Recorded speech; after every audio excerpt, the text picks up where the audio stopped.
morning mga pards. Nasa usual ground na naman ako sa spot ko.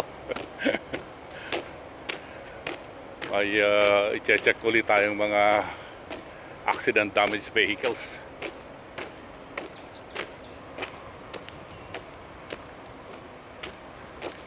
So stay tuned mga pards. Inspect natin yung mga actual damage bago natin iproseso ng mga insurance claims niya. So ito yung Toyota Hilux na nabangga sa likod. Wow, medyo grabe to ah. Talagang tumipi yung tapalodo sa likod oh.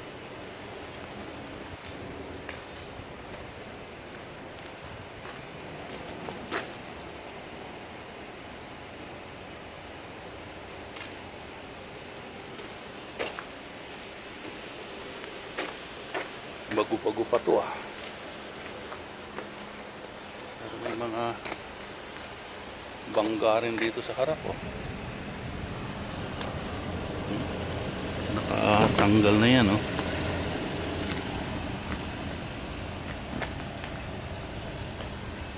Pero ang pinaka-concern doon, tingnan natin yung police report, baka naman may isang sasakyan pang nabangga niya sa harap. Oh, may tama rin to oh. Matindi to.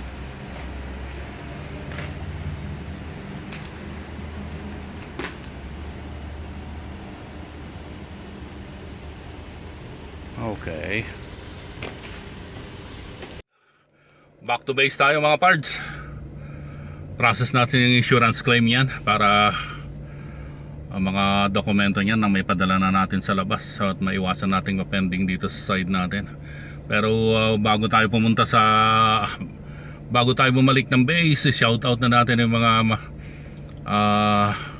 walang sawang sumusuporta sa ating channel. Unahin ko na dyan yung grupo ng Ilocano Sniper PH.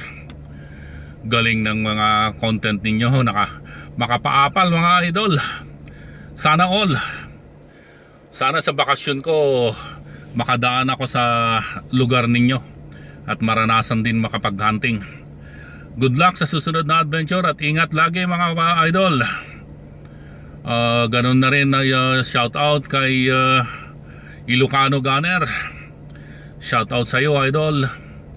Si Kabagis Hunter.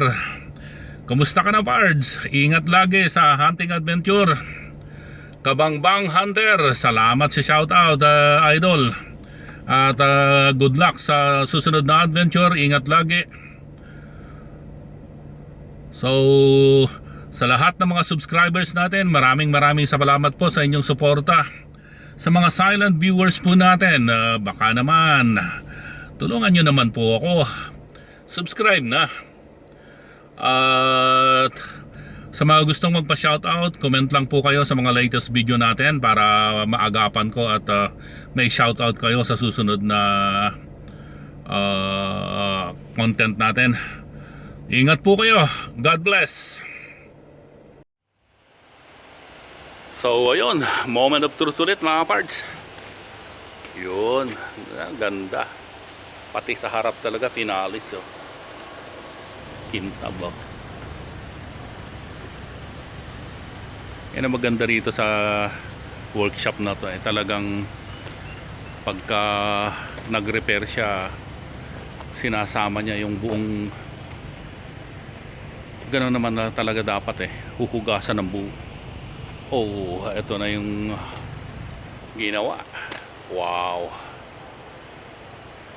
ganda. Ganda na. Ito pumasok dati ito Tapos may ano siya dito. Okay na, ganda na ulit. May dent ulit may dent dati dito Yan, area na yan. So far okay. Maganda na ulit. Ganda ng pagkaka-repair. yung sticker ba nakasentro. Yan lang para tandaan. Tingnan natin yung pinaka slot kung pantay, di ba? So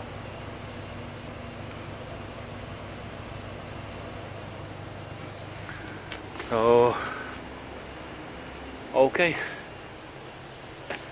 tingin ko pwedeng palabasin to. Ganda. Pero buksan natin yung tailgate, baka may problema. Okay din. Dito nga bago kasi. So bago yung tailgate, nagpalit sila ng tailgate. Wala ring alog ganda. So stay tuned mga parts. Process natin yung papeles nito